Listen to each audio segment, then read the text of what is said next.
En Radio Intereconomía, Pulso Geopolítico. Análisis sobre los nuevos desafíos mundiales. Presenta Rafa Jiménez.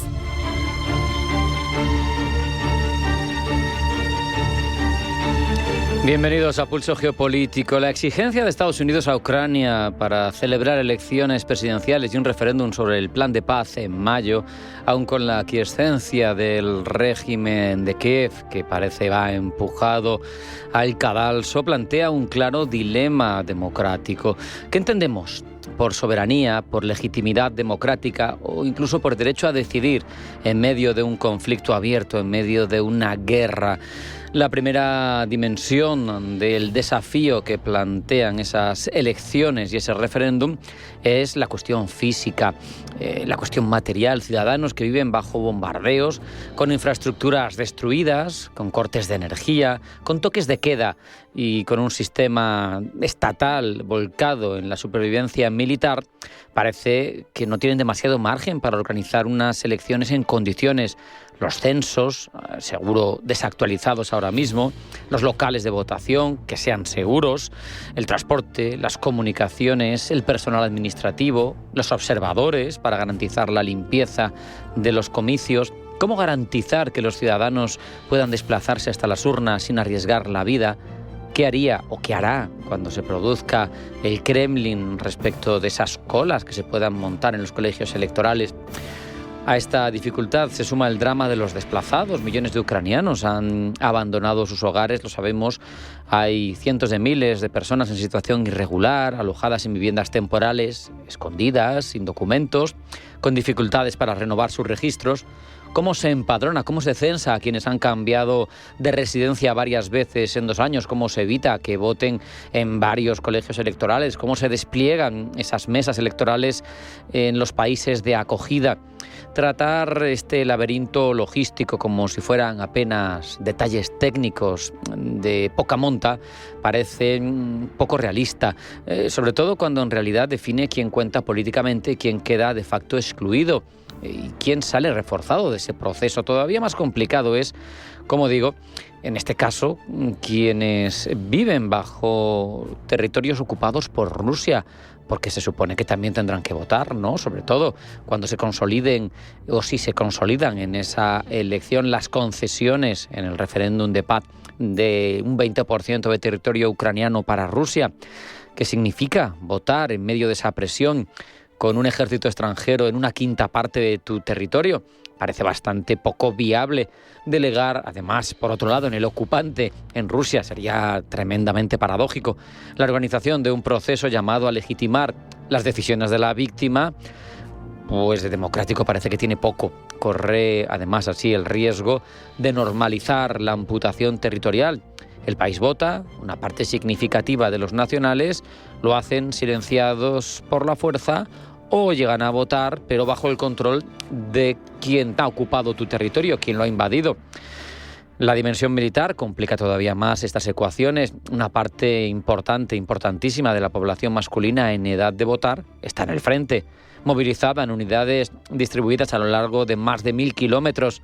Garantizar el derecho al voto de los soldados plantea desafíos en sí mismos que no se resuelven únicamente habilitando colegios electorales en las bases. Son personas ahora mismo sometidas a disciplina militar, a órdenes de superiores, a la presión de estar en un conflicto armado. Incluso si se habilitaran mecanismos especiales, la propia presión del entorno, el control informativo, la fatiga física, psicológica, el estrés postraumático, puede distorsionar su capacidad de elegir con autonomía.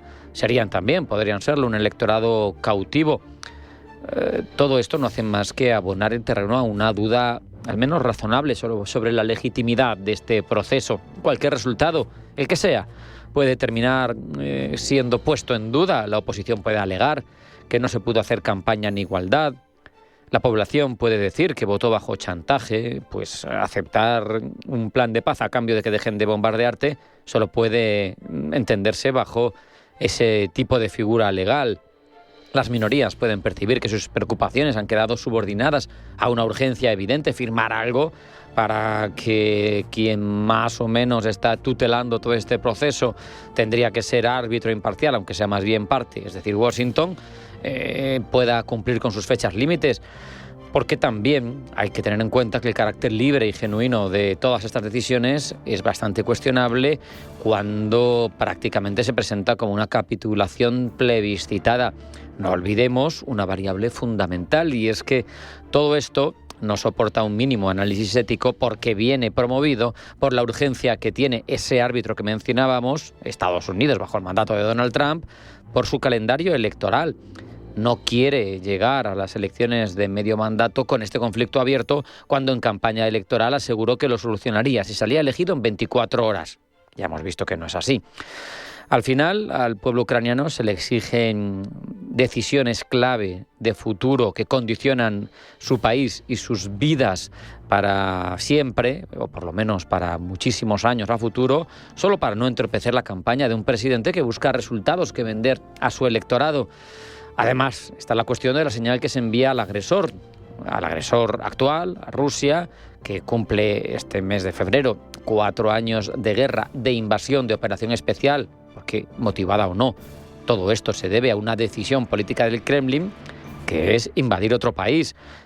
Y además se manda un mensaje claro a otros actores autoritarios. La guerra paga réditos. Siempre que se resista lo suficiente y que se aprovechen las divisiones en el campo contrario, vas a salir ganando. Se puede acabar normalizando la idea de que las fronteras son negociables siempre que haya un poder militar suficiente detrás. Pedir a una sociedad como la ucraniana, en ese estado, que delibere serenamente sobre el futuro político, mejor dicho, a largo plazo del país, que compare programas electorales, que valore un plan de paz lleno de cláusulas complejas, es poco humano, cuando menos. Para que las elecciones en Ucrania sean algo más que un trámite útil a intereses ajenos, extranjeros, tienen que celebrarse en condiciones mínimas de seguridad, de inclusión, de deliberación. Lo que exige y promueve ahora mismo Donald Trump estará envuelto en dudas, en sombras, en torno a su legitimidad, a su justicia y a su verdadero significado para un país que sigue perdiendo a sus ciudadanos en el campo de batalla. Hacemos un alto en el camino a la vuelta a información geopolítica que elabora Blanca del Tronco. No se marchen, porque sigue Pulso Geopolítico.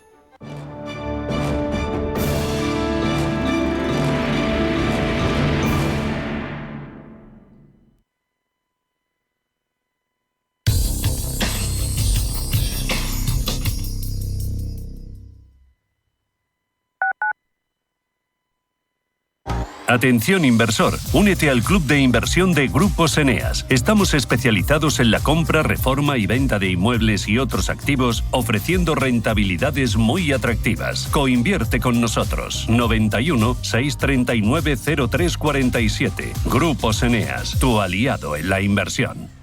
¿Por qué ayudan los que ayudan? Trabajadores sociales, educadores, voluntarios, investigadores. A pesar de las dificultades, dedican su día a día a ayudar a los demás porque creen en la utopía de una sociedad más justa para todos.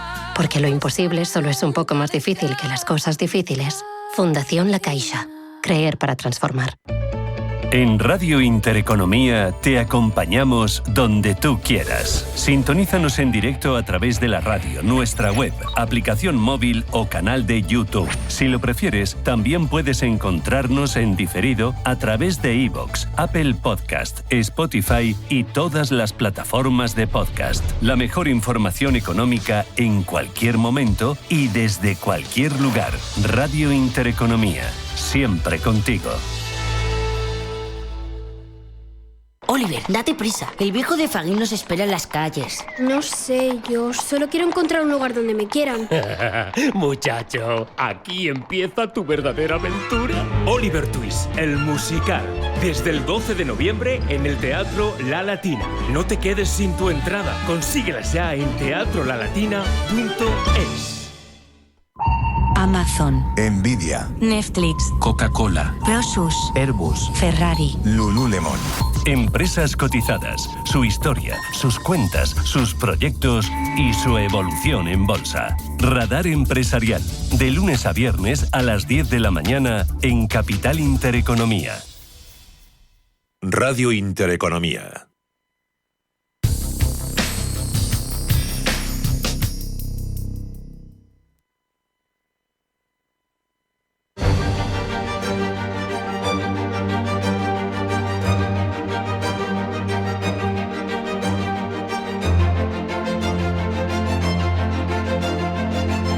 En Radio Intereconomía, Pulso Geopolítico. Vamos ya con la información geopolítica que elabora Blanca del Tronco. Blanca, bienvenida, buenas tardes. Buenas tardes. Trump recibe en la Casa Blanca a Netanyahu. El presidente de Estados Unidos, Donald Trump, recibe a las 5 de la tarde, hora española, al primer ministro de Israel, Benjamín Netanyahu, en un momento marcado por la presión de Washington sobre Teherán, las últimas medidas aprobadas por el gabinete israelí sobre asentamientos en Cisjordania o la próxima reunión de la Junta de Paz para Gaza. Sobre el terreno, Israel mantiene sus ataques contra el enclave palestino a pesar del alto el fuego, mientras crecen las especulaciones sobre una nueva operación en la Franja de Gaza para desarmar al grupo islamista Hamas. Zelensky podría convocar elecciones en primavera. Según informa el Financial Times, Zelensky estaría planeando elecciones presidenciales en primavera junto con un referéndum sobre el acuerdo de paz. Esta decisión se habría producido, según este diario, después de la presión de la administración Trump para celebrar elecciones antes del 15 de mayo o correr el riesgo de perder las garantías de seguridad estadounidenses. Según Financial Times, Zelensky anunciará la convocatoria de elecciones el 24 de febrero en el 4º aniversario del ataque ruso. Von der Leyen defiende el Made in Europe. Estrategia que priorizaría la industria europea en las medidas para reforzar la competitividad económica del bloque, pero ha advertido von der Leyen de que no es un terreno resbaladizo porque no es una solución para todo. En un debate ante el Pleno del Parlamento Europeo, la jefa del Ejecutivo Comunitario ha asegurado que la llamada preferencia europea es un instrumento necesario que contribuirá a reforzar la base productiva de Europa y también puede ayudar a crear mercados líderes en sectores estratégicos. Bruselas presenta un plan de acción sobre seguridad de drones. Plan que contempla contramedidas contra estos aparatos no tripulados que en los últimos meses han creado disrupciones al ser detectados en el espacio aéreo comunitario. 9 personas muertas en un tiroteo en Canadá. Tiroteo perpetrado por un solo tirador que presuntamente se ha suicidado en una escuela de secundaria y una casa de Tumble Ridge en la Columbia Británica, una localidad de poco menos de 2.500 habitantes. La policía sospecha que el autor de los disparos podría ser una mujer que actuó en solitario.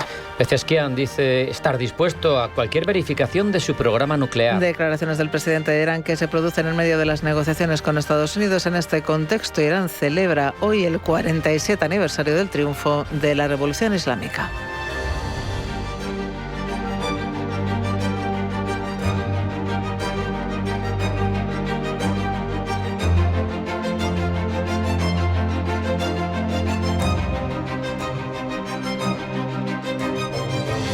En Radio Intereconomía, Pulso Geopolítico. Presenta Rafa Jiménez.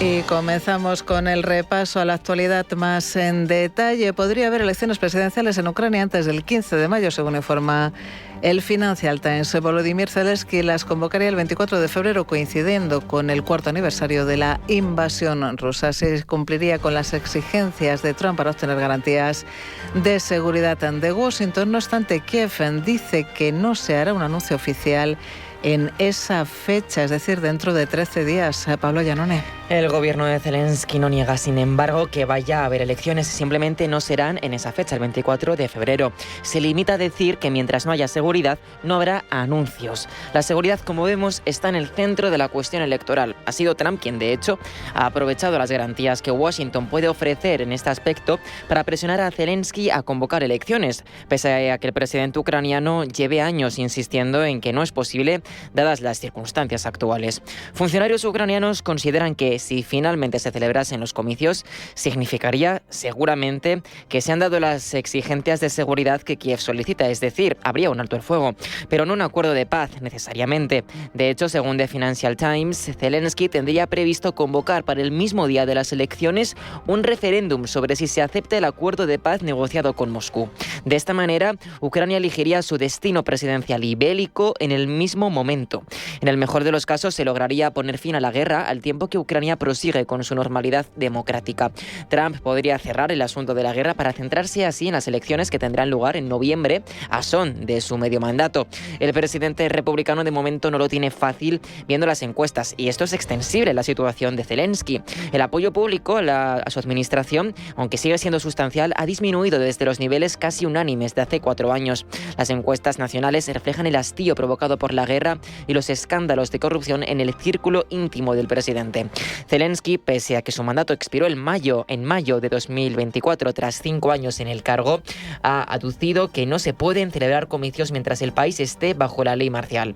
Se ha mantenido en el puesto presidencial amparado por la legalidad vigente en Ucrania y con la intención lógica de no generar una transición política en medio del caos que Kiev está atravesando. Y por eso cabe preguntarse, Pablo, ¿qué implica que se celebren elecciones en Ucrania en medio de la guerra? ¿Es esto viable?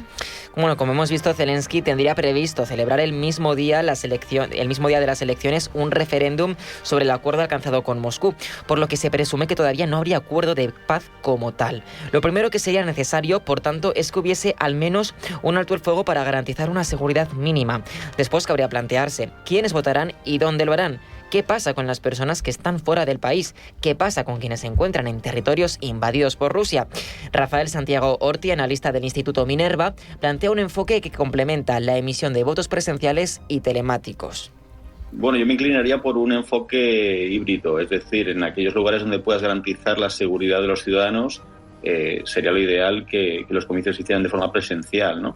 Pero es verdad que recordemos que hay un 20% del territorio aproximadamente que se encuentra bajo tutela rusa, con lo cual es bastante complicado poder acceder a esa parte de la población. Una vez resuelto este punto, se tendrá que resolver la cuestión financiera. La compleja logística de estas anómalas elecciones aumentaría los costes en un momento en el que muchos ucranianos pensarían que quizá las prioridades son otras. Supone un importante desembolso, una importante inversión por parte del gobierno ucraniano y evidentemente supone desviar fondos a otras materias que quizás ahora mismo tienen prioridad y que cuestionan un poco si es realmente factible y es el momento de realizar unos comicios, ¿no? Dentro de este desembolso al que Rafael Santiago Orti apunta, se tendría que tener en cuenta la importancia de reforzar la ciberseguridad para evitar posibles injerencias extranjeras. Ucrania tiene que tener en cuenta que debe garantizar la seguridad en cuanto a las comunicaciones y posibles ataques, ciberataques que se van a dar. Por lo cual no solo es el tema logístico, sino también las posibles injerencias, ¿no?, de países extranjeros que buscan maximizar sus intereses en Ucrania. Lo más probable es que de haber ciberataques fuesen de Rusia, pero tendría sentido que Moscú interfiriese sobre los comicios si se está celebrando en paralelo un referéndum para votar sobre el acuerdo de paz. Esta es solo una de las muchas incógnitas que surgen y que de momento no vamos a poder responder. La logística y la seguridad serían, como hemos visto, el dolor de cabeza de los encargados de planificar estas elecciones que de momento no se anunciarán el 24 de febrero, como había dicho The Financial Times antes de que Kiev lo negase. Y en la antesala de que los líderes europeos se reúnan este jueves en una cumbre informal donde van a discutir cómo potenciar la competitividad y autonomía estratégica, la presidenta de la Comisión Europea ha dejado clara la posición del Ejecutivo comunitario. Ursula von der Leyen se inclina por una Europa a varias velocidades y defiende la preferencia por los productos europeos. Eva Villanueva. Ursula von der Leyen ha puesto de relieve el momento tan decisivo que vive Europa en medio de las tensiones geopolíticas mientras se busca una respuesta unida. Al mismo tiempo ha defendido que su peso y poder en el escenario global depende en gran parte de su fortaleza económica y bajo este paraguas ha declarado que hay que trabajar en tono de urgencia para adoptar iniciativas vitales este mismo año si se quiere ser más competitivo. En este marco, la presidenta del Ejecutivo Comunitario ha puesto el acento en la unión de ahorros e inversiones y en concreto en el desarrollo del mercado de capitales frente a la fragmentación extrema en la que se mueve el bloque. En su discurso ante el Parlamento Europeo, von der Leyen también ha denunciado la situación como urgente y ha abogado por aparcar la unanimidad en caso de falta de consenso, echar mano del tratado y abrir la puerta a varias velocidades para avanzar Europa en competitividad. Gracias por su apoyo, porque mi plan A es avanzar para los 27, pero si esto no es posible, el tratado permite una cooperación reforzada. Tenemos que avanzar de una forma u otra para derribar las barreras que nos impiden ser un verdadero gigante mundial. Para impulsar la competitividad y autonomía estratégica del bloque, la jefa del Ejecutivo Comunitario ha apostado además por reforzar la base productiva europea y, por ende, la preferencia europea. El Made in Europe en sectores estratégicos que les garantice la independencia, advirtiendo y recordando que las dependencias corren el riesgo de convertirse en armas de coerción. Finally, on European preference. En cuanto a la preferencia europea, creo que en sectores estratégicos la preferencia europea es un instrumento necesario, un instrumento que contribuirá a reforzar la base productiva propia de Europa. Puede ayudar a crear mercados líderes en esos sectores y apoyar la ampliación de las capacidades de producción europeas. Pero quiero dejar muy claro que se trata de una línea muy delicada. No existe una solución única para todos y por eso todas las propuestas deben basarse en un análisis económico sólido y estar en consonancia con nuestras obligaciones internacionales. By robust economic analysis and be in line with our international obligations. Para eliminar los cuellos de botella en las cadenas de valor más estratégicas, von der Leyen ha urgido la creación del mercado único y la aprobación y compromiso de una hoja de ruta que se complete en 2028. En este sentido y con esos objetivos, en su discurso ha anunciado que el próximo mes se propondrá el 28º régimen, un conjunto único y sencillo de normas que se aplicará sin fricciones en toda la Unión para que las empresas puedan operar entre Estados miembros con mucha mayor facilidad. Y frente a las amenazas estadounidenses y frente a la reunión que hoy mantendrán en la Casa Blanca el presidente estadounidense Donald Trump y el primer ministro israelí Benjamin Netanyahu, el régimen de los ayatolás se celebra en las calles el 47 aniversario de la Revolución Islámica. Decenas de miles de personas participan en las 13 marchas convocadas en distintos puntos de Teherán para confluir como cada 11 de febrero en la Plaza de la Libertad. Entre los manifestantes, banderas con los nombres de los principales líderes políticos, otras con los nombres de las principales figuras del chiismo y otras donde se puede leer muerte a América o ver a Donald Trump arrodillado frente a la bandera iraní. Manifestación con la que el líder iraní Ali Khamenei quiere enviar un mensaje de independencia y determinación a quienes, dice, presionan al país para debilitarlo. Y todo ello para celebrar, como decimos, el 47 aniversario de la Revolución Islámica, una efeméride que el régimen iraní presenta como un proceso en curso más que como un episodio histórico cerrado. Gemma González. Un 11 de febrero de 1979, una revolución popular derrocó al Shah Mohammad Reza Pahlavi, que gobernaba Irán, y transformó el país en una república islámica dirigida por el ayatolá Ruhollah Khomeini.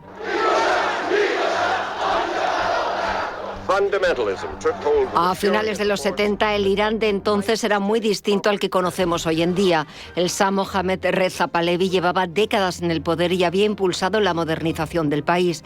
Grandes infraestructuras, desarrollo industrial, reformas educativas, una mayor presencia de la mujer en la vida pública y una fuerte alianza tanto con Estados Unidos como con Europa. Sin embargo, este proceso tenía una cara menos visible. El régimen era autoritario, no había libertades políticas reales y la oposición era perseguida por la policía secreta, la conocida como la Savak. La riqueza del petróleo no se repartía de forma equitativa, mientras una élite se enriquecía, amplias capas de la población sufrían inflación, desempleo y desigualdad. En este contexto surgió la figura del ayatolá Ruhollah Khomeini, clérigo chií que había sido expulsado del país en los años 60 por criticar al Shah.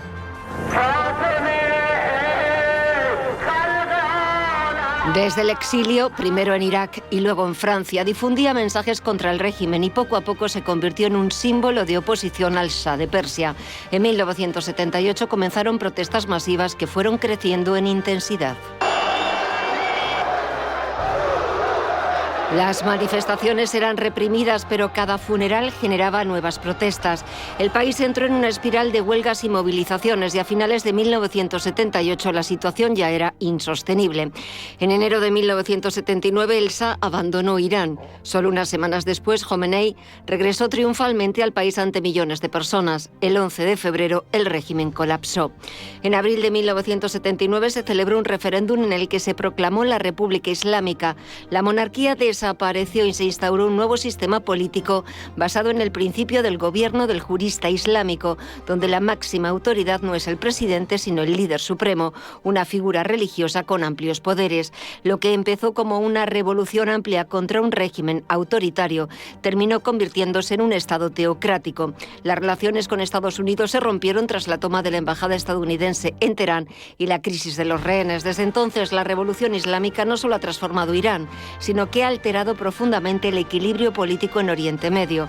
Por eso, 47 años después, sigue siendo un acontecimiento central para entender la política iraní actual y muchas tensiones internacionales.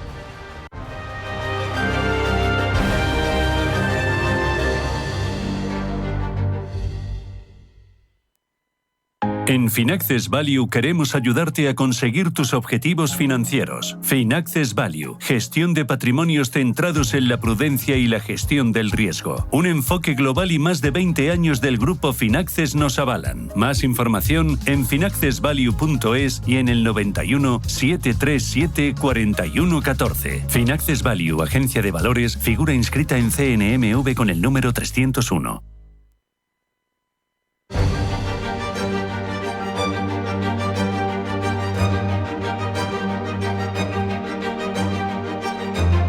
En Radio Intereconomía, Pulso Geopolítico. Afrontamos ese desafío de repasar las cabeceras y comprobar cómo cambian los sesgos en función de país y corporación que nos cuenta este tipo de información, gracias a Pablo Llanone. Pablo. Buenas tardes, Rafa. Muy buenas tardes. Comenzamos con los rotativos internacionales que miran atentos a la situación en Cuba. Desde los medios británicos parece que hay bastante seguimiento, Pablo. Así es, desde The Guardian, de hecho, están tratando de acceder a testimonios de residentes en Cuba para conocer de cerca el escenario actual. Mientras, desde The Times indican que sin petróleo, sin luz y ahora también sin vuelos, poco le queda a Cuba. Aún así, no está claro que esta presión, dice The Times, que ha sido provocada por Estados Unidos, vaya a dirigir necesariamente al dominio de Washington. El medio señala que todavía hay bastantes incógnitas por responder. Al Jazeera, entre tanto, nos cuenta que Rusia ha advertido de que la situación del combustible en Cuba es crítica. El Kremlin también ha calificado como crueles las tácticas de Estados Unidos, según el rotativo qatarí.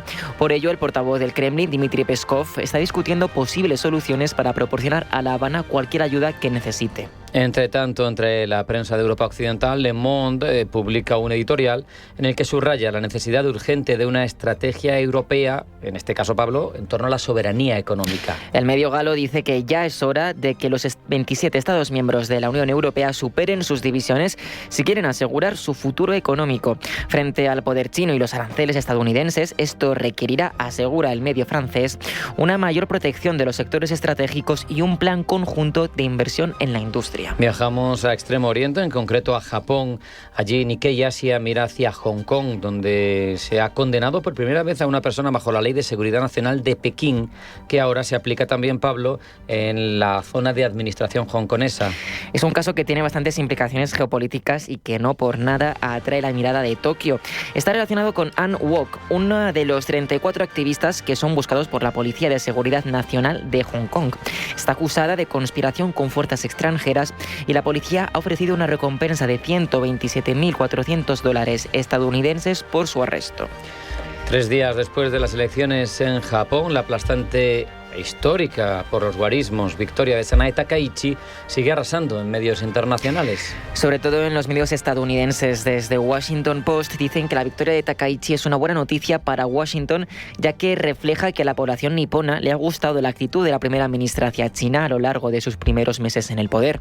Recordemos que se ha mostrado colaborativa con Donald Trump respecto a la cuestión de Taiwán y que ha advertido a China de que no permitiría ninguna vulneración a la soberanía de la isla del Pacífico. En contraste, aquí vienen sesgos. riesgos desde Rusia, aliado de China. La cobertura del resultado electoral de Takaichi ha sido bastante sobria. Y es que de Russia Today se limita a contar que Trump felicita a una líder extranjera por una victoria aplastante. Esto último entre comillas, además.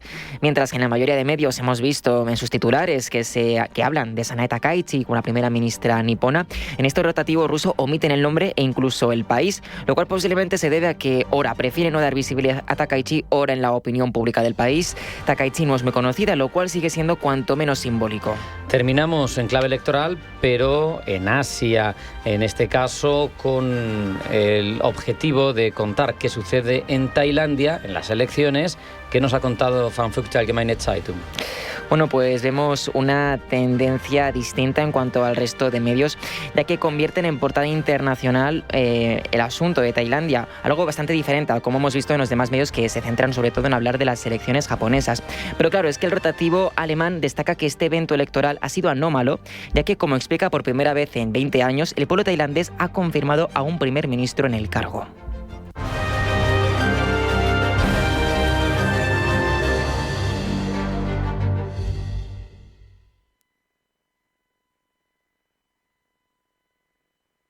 Convierte tu evento en una experiencia única en Complejo El Olivar. En Complejo El Olivar convertimos tus jornadas de empresa, teams buildings, ferias y convenciones en nuestro compromiso. Calidad y vanguardia para crear un evento único e inolvidable en un espacio magnífico con un aforo de hasta 5.000 personas. Visita elolivar.es y concierta tu cita.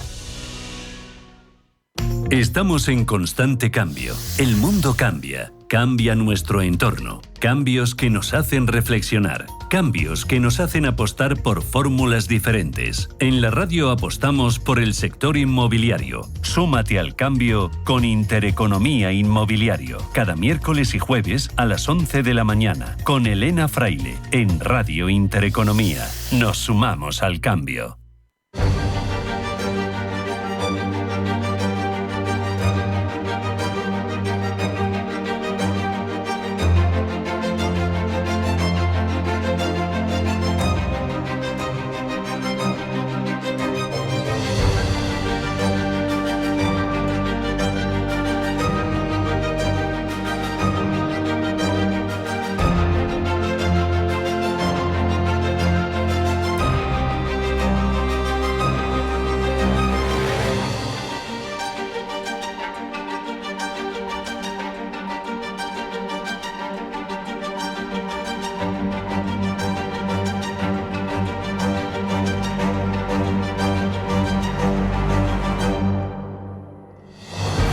La expiración del Tratado START III deja sin límites verificables los mayores arsenales atómicos del planeta. En un contexto como el que vivimos, complejo, lleno de incertidumbres, con desconfianzas, con procesos de rearme, con guerras sobre la mesa, pues queremos saber qué supone realmente este vacío, qué riesgos abre, qué lógicas estratégicas subyacen detrás de las propuestas y bloqueos para un nuevo acuerdo nuclear. Hablamos de todo ello, también de arsenales, de nuevos vectores, con Beatriz Gutiérrez, que es profesora de Relaciones Internacionales y directora del Máster en Terrorismo, Seguridad y Defensa de la Universidad Europea. Beatriz, bienvenida, buenas tardes. Hola, buenas tardes. Esa finalización del START III marca un antes y un después en el control de armas nucleares, por lo menos en gestos, nominalmente, pero en términos prácticos, Beatriz, ¿qué cambia ahora respecto de los años anteriores? Bueno, pues puede cambiar todo y puede no cambiar nada. Me explico. Ahora mismo es la primera vez desde 1991 en el cual las grandes potencias nucleares, o las dos superpotencias nucleares, mejor dicho, no se hayan sometidas a ningún tipo de control.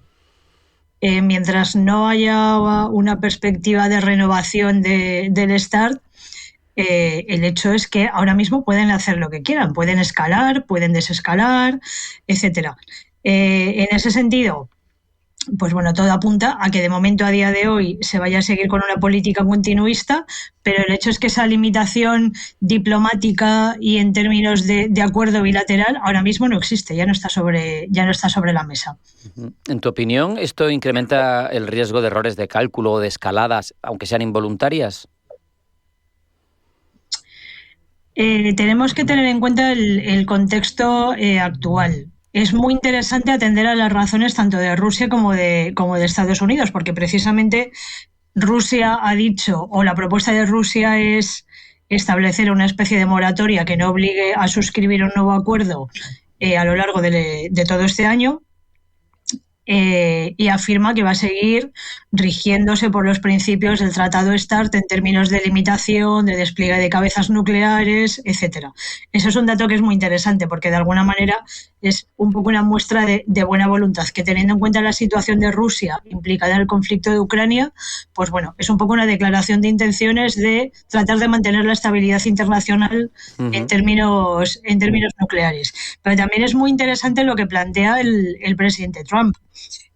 Porque lo que está planteando Estados Unidos es una actualización del Tratado START que sobre todo se centra ya no tanto en la disuasión estratégica que suponen los arsenales nucleares, sino en mejorar los canales de información, los canales de conciencia situacional, los canales de cómo compartir información clasificada entre ambos países, porque evidentemente están totalmente desfasados. Claro, pues es que en los últimos 5 años el espectro tecnológico en términos armamentísticos, en términos de comunicaciones, de flujos de información, etcétera, en un lustro ha cambiado totalmente.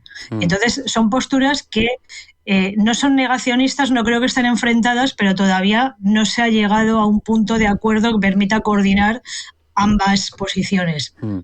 Además, me parece, corrígeme si me equivoco, Beatriz, que Estados Unidos también tiene otra demanda que complica todo esto, porque dice que cualquier acuerdo nuevo tiene que incluir a China.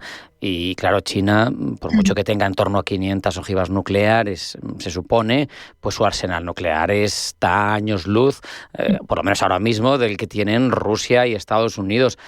¿Tiene sentido equipararla en la misma negociación? Porque claro, China ha dicho que de ninguna manera va a suscribir ningún acuerdo de este tipo.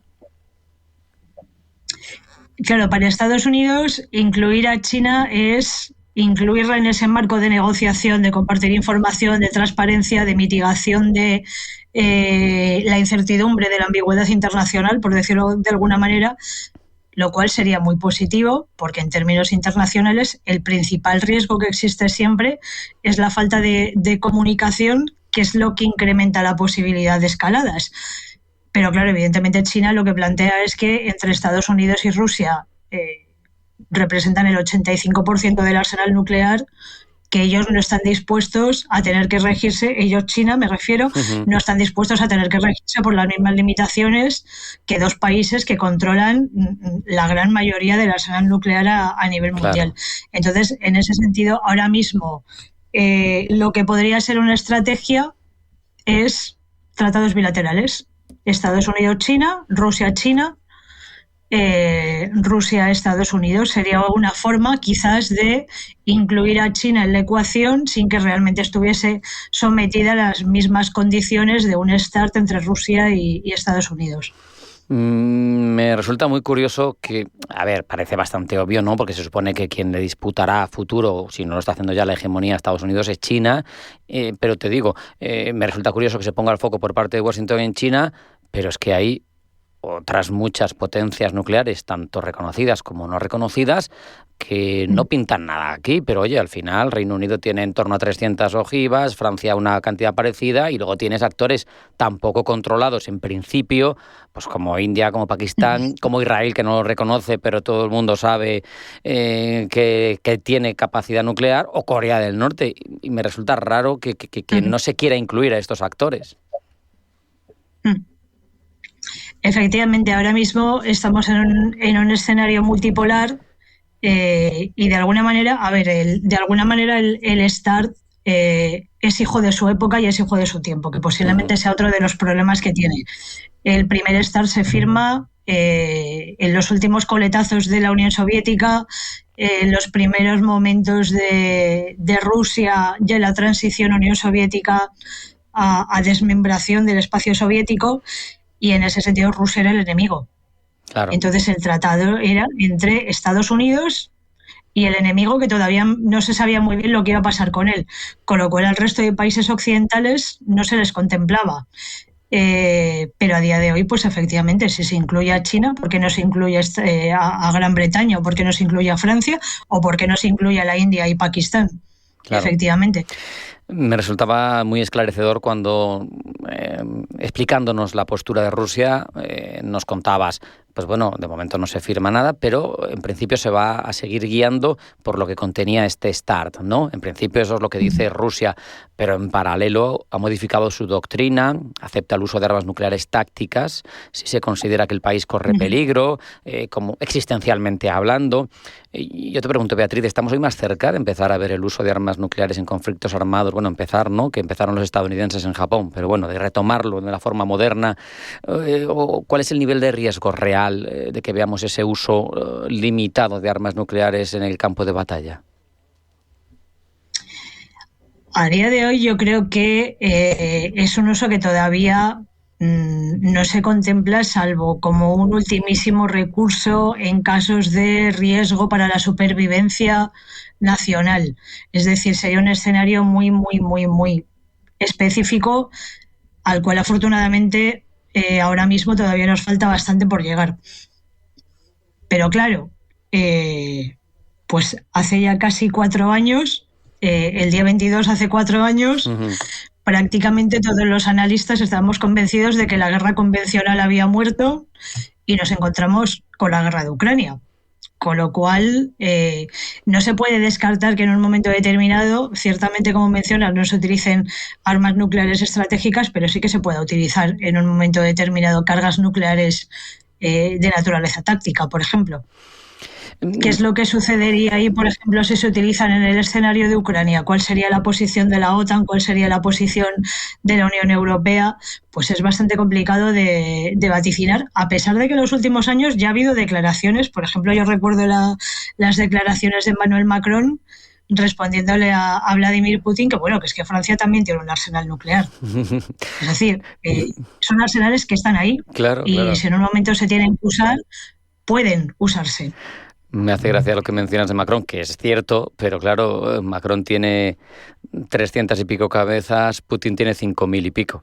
Claro, es un poco desequilibrado. Es una situación totalmente asimétrica, claro, pero a lo mejor en un contexto nuclear no necesitamos ni 300 ni 5.000. Sí, simplemente con poner una en Moscú o cambiamos dos, el claro, equilibrio. Claro, totalmente. Te iba a preguntar, entonces, en tu opinión, Beatriz, ¿qué se tendría que explicar a los ciudadanos sobre el fin del START, sobre los riesgos asociados que tenemos ahora sobre la mesa, sin que el debate, por un lado, quede secuestrado en tecnicismos o en cuestiones de derecho internacional, pero tampoco por discursos alarmistas, ¿no?, que hablen de destrucción del planeta o tercera guerra mundial, que como tú bien has explicado, no estamos en ese escenario? ¿Qué es lo que hay que transmitir? Que lo fundamental es que existan canales de comunicación entre los estados implicados y que estos canales estén abiertos. Yo creo que ahora mismo, en estos momentos, los mecanismos de comunicación entre el gobierno ruso y el gobierno estadounidense son incluso mejores que hace unos cuantos años. Bien sea por las especificidades de ambos presidentes o bien sea por la coyuntura internacional, pero el hecho es que esos canales de comunicación están abiertos. No solamente los canales de comunicación abiertos propiamente dichos, sino también los de información clasificada, que están totalmente oscurecidos para el ciudadano medio, pero que están ahí. Es decir, la diplomacia está ahí, los servicios de inteligencia están ahí, los estados mayores están ahí, y la comunicación a día de hoy es muy fluida. De hecho, pues hay una negociación, por ejemplo, en el caso de Ucrania, hay una negociación en aspectos bilaterales, con lo cual también hay una negociación y canales de comunicación abiertos en el caso de qué hacer con el tema del control nuclear, sea a través de un tratado con nombre y apellidos o no sea a través de un tratado con nombre y apellidos. Uh-huh. Es decir, para que las relaciones bilaterales sean fluidas, no necesariamente tenemos que firmar un tratado. Claro. Lógicamente, un tratado mitiga la incertidumbre no solamente de los dos estados implicados que suscriben ese tratado, sino también de la comunidad internacional, porque sabe lo que el tratado dice, sabe lo que incluye y de alguna manera genera una mayor estabilidad en el sistema. Pero el hecho de que no haya un tratado no significa que esa estabilidad no exista, significa que es una estabilidad que está simplemente controlada por esos dos estados. Entonces, en ese sentido, creo que ninguno de los dos han cerrado la puerta, sea una renovación del tratado o sea una reconfiguración en forma de START 3 o en forma de cualquier otro acuerdo. Y en esa línea lo importante es que esos canales de comunicación y de información, tanto pública como clasificada, se mantengan abiertos. Vamos, que yo me quedo con esa vocación por mandar un mensaje de tranquilidad, Beatriz, de tener un cierto control todavía de todo esto, aunque sea, como tú bien explicabas, no necesariamente nada multilateral complejo, sino incluso con negociaciones bilaterales, que al final pues viene a ser una forma distinta de relacionarse internacionalmente en torno al control de estas armas, pero al final de un cierto control, que es lo que todos deseamos que haya. Beatriz Gutiérrez, profesora de Relaciones Internacionales, directora del Máster en Terrorismo, Seguridad y Defensa de la Universidad Europea. Un placer hablar contigo. Un abrazo. Hasta la próxima.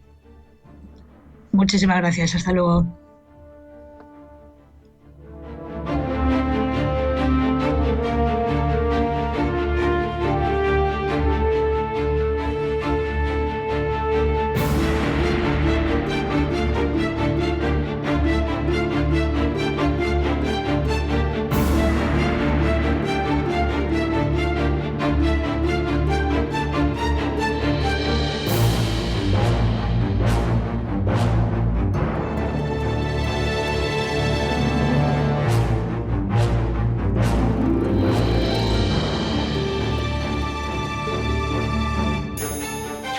Durante décadas, el orden internacional ha girado en torno a grandes potencias capaces de imponer reglas y ofrecer estabilidad, aunque fuera imperfecta, pero también se ha visto todo acompañado, además, por una arquitectura multilateral que ahora mismo se resquebraja, donde, apoyados en el derecho internacional, tenían voz y herramientas los pequeños y los medianos ante esa capacidad mayor de las grandes potencias. Pero claro, en un mundo donde ahora lo que prima es una suerte de jungla con potencias revisionistas que defienden su esfera de influencia, con un hegemón imprevisible como Estados Unidos, con una China presionante y con el sistema global fragmentado, pues queremos entender qué papel pueden jugar las potencias medianas, si se organizan o no, qué tipo de mundo puede emerger de esta coyuntura compleja que vivimos. Para intentar entenderlo, hablamos ya con Gabriele Abodanza, que es profesora investigador de la Universidad Pontificia Comillas, de la Universidad de Sydney en Australia y del Instituto Affari Internazionali de Italia. Gabriele, bienvenido, buenas tardes. Buenas tardes y muchas gracias por la invitación.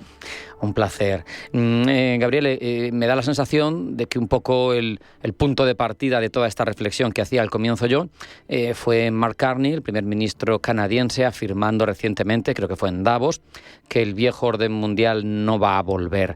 Te pregunto, ¿qué elementos concretos nos pueden indicar que estamos ya en un punto de inflexión, de no retorno, en una etapa distinta del sistema internacional?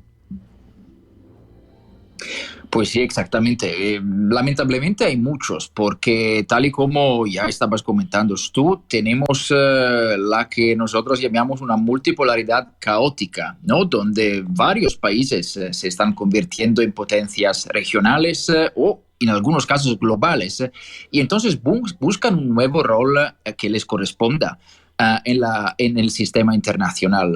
Luego, también, como ya has mencionado, tenemos el revisionismo agresivo de países importantes como China, Rusia y sus aliados, y al mismo tiempo tenemos el declive relativo de lo que normalmente llamamos el norte global, ¿no? Que está obstaculizado por tasas de crecimiento económico muy bajas y divisiones internas. En este sentido, la política exterior de los Estados Unidos sí que está fracturando aún más un bloque de países que generalmente están aliados y amigos. Gabriele, por seguir poniendo contexto, ¿qué podemos entender exactamente por potencias medianas? Y si es el caso, ¿por qué están adquiriendo cada vez más protagonismo? Pues esta sí que es una pregunta interesante, porque cada 5 o 10 años esta pregunta emerge nuevamente con los medios. Pues cuando hablamos de potencias intermedias o medianas, entendemos países que tienen intereses y capacidades sustanciales importantes, pero que no tienen la influencia suficiente para perseguir estos intereses por sí solos. Entonces, en un mundo donde tenemos las superpotencias de Estados Unidos y China por encima de la jerarquía internacional, con pocas grandes potencias, que son básicamente los países del G7, con India, Rusia y Brasil, tenemos un montón, verdaderamente, más o menos 150 potencias pequeñas. Las potencias medianas son países importantes y son países como Canadá, como Australia, como Corea del Sur y como España, por ejemplo, que dado que tienen estos intereses y capacidades sustanciales, podrían influir de manera importante en el contexto internacional, pero muy raramente actúan unidos en el escenario mundial. Esto es el problema. Claro, de hecho te iba a preguntar, más allá de que tengamos un hegemón como Estados Unidos imprevisible, que esté quizá empujando a esas potencias medianas a actuar así, pero sobre todo cómo se están organizando, si es que lo están haciendo, porque al final no hay un entorno proclive ahora mismo con unas Naciones Unidas de capa caída, etcétera. Entonces uno se pregunta, ¿lo hacen con alianzas flexibles, con acuerdos bilaterales, con acuerdos regionales? ¿O cómo se están desarrollando dentro de las potencias medianas esas arquitecturas de cooperación? Pues están intentando de varias maneras, más o menos como ya acabas de mencionar tú, solo que no es sencillo, especialmente porque no es un contexto internacional que es particularmente fácil para ellas. Algunos ejemplos: Canadá y la Unión Europea están fortaleciendo su cooperación en el ámbito de la defensa. Ahora, por ejemplo, Canadá tendrá la posibilidad de contribuir de manera significativa a las adquisiciones de defensa europeas en el marco del programa SAFE de la Unión Europea. Esto antes no era posible. Australia también, otra potencia mediana importante, recientemente ha firmado un acuerdo de cooperación de defensa con la Unión Europea, y tenemos otros ejemplos afuera del Global Norte. Entonces, hay ejemplos, solo que estas cosas llevan tiempo, y además del tiempo requieren voluntad política que puede ser presente en una determinada administración, pero podría ser absente en la administración siguiente. Entonces, esta es una de las razones por las cuales las medias potencias raramente, no nunca, pero raramente actúan unidas. Me ha hecho gracia antes cuando has mencionado nominalmente candidatas a ser potencias medianas que señalarás a España. Yo creo que está muy lejos de ser una potencia mediana, pero eso es una opinión mía. Aparte, yo creo que tanto España como Italia, como Alemania, son una potencia dentro de la Unión Europea. Quiero decir que la potencia es la Unión Europea, que si bien es cierto que económicamente es de primer nivel, como militarmente no pinta nada, pues no sé si podríamos calificarla como potencia mediana, pero en cualquier caso, has mencionado tú varios de estos países, ¿no? Canadá, Australia, Brasil, incluso en el sudeste asiático, por ejemplo, Indonesia, que va camino de 400 millones de habitantes y que tiene el estrecho de Malaca. ¿Qué papel juegan ahora mismo en todas estas dinámicas estos países? Porque tú lo has dicho, por ejemplo, Canadá o Brasil buscan acuerdos con otros focos, pero al final da la sensación de que tienen dificultades, pero a la vez tienen un papel y una voz que levantar. Sí, no es un contexto fácil. Todos los países que acabamos de mencionar tienen un papel importante como países individuales. Algunos más, los países del G7, claramente más de las potencias medianas, pero todos tienen y se enfrentan a amenazas y a situaciones difíciles. Este es el problema todavía de hoy. Un papel importante, aunque a nivel internacional, no es suficiente para garantizar los intereses de estas potencias intermedias, no mientras las grandes y las superpotencias busquen que el mundo vuelva a un sistema internacional como lo de la Guerra Fría. Entonces, regido por esferas de influencia.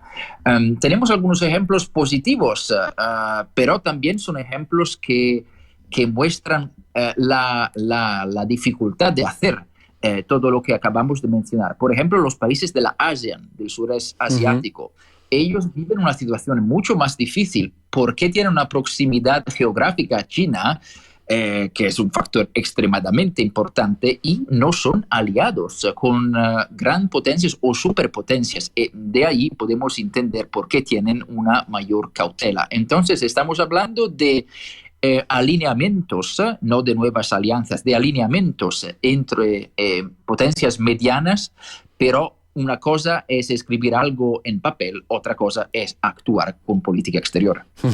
Permíteme que vuelva a la Unión Europea. ¿Cómo encaja este constructo político supranacional que tenemos, concesiones de soberanía en unos casos y en otros no? Seguimos apostando por ser potencia normativa, somos una potencia mediana, como yo te decía, pero ampliada, somos un actor dividido, porque al final somos 27 y 27 votos, 27 voces, aunque ahora está esa iniciativa de Alemania del E6, de ese núcleo duro reforzado. ¿Qué somos o qué queremos ser, Gabriele? Pues somos al menos dos cosas al mismo tiempo. Somos un actor dividido, y esto es algo que hace parte de la naturaleza de la Unión Europea y de cómo se ha construido en las décadas. Al mismo tiempo, la Unión Europea y Europa más en general es una superpotencia potencialmente, porque su tamaño económico, su influencia política y las capacidades militares de los países de la Unión Europea están totalmente a la par con los de Estados Unidos y China, y muy por encima de cualquier otro país a nivel mundial. Pero esto es el problema. Por su propia naturaleza, la UE en este momento no puede actuar como una superpotencia, al menos no en el ámbito estratégico. Ahora bien, las cosas están cambiando porque hemos visto qué ha pasado después de la nueva invasión rusa de Ucrania en 2022. Pero permanecen muchos obstáculos que tenemos que abordar en la Unión Europea si queremos que emerja como una entidad geopolítica completa. Entonces, necesitamos de una mayor integración política internamente, de una industria de la defensa que sea común y que sea mucho más racional, porque ahora está fragmentada y no es algo de racional esto.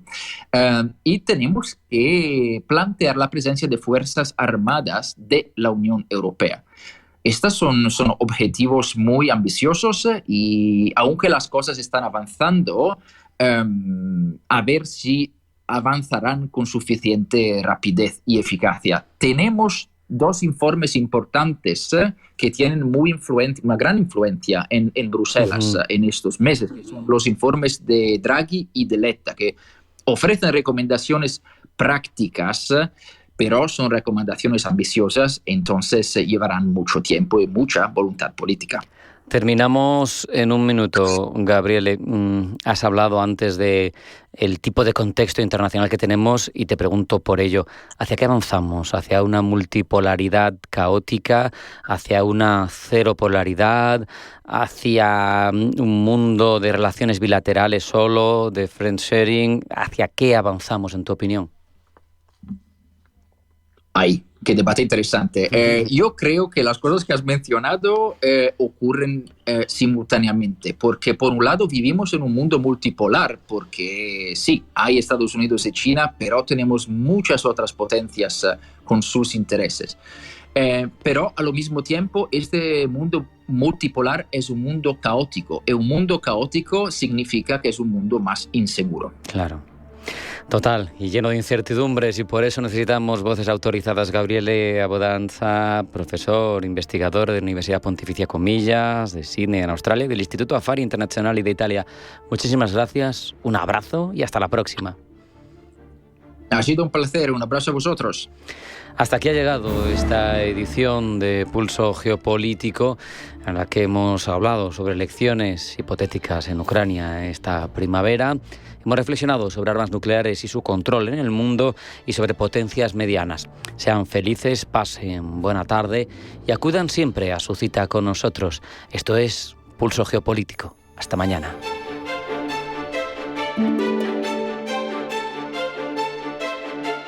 En Radio Intereconomía, Pulso Geopolítico.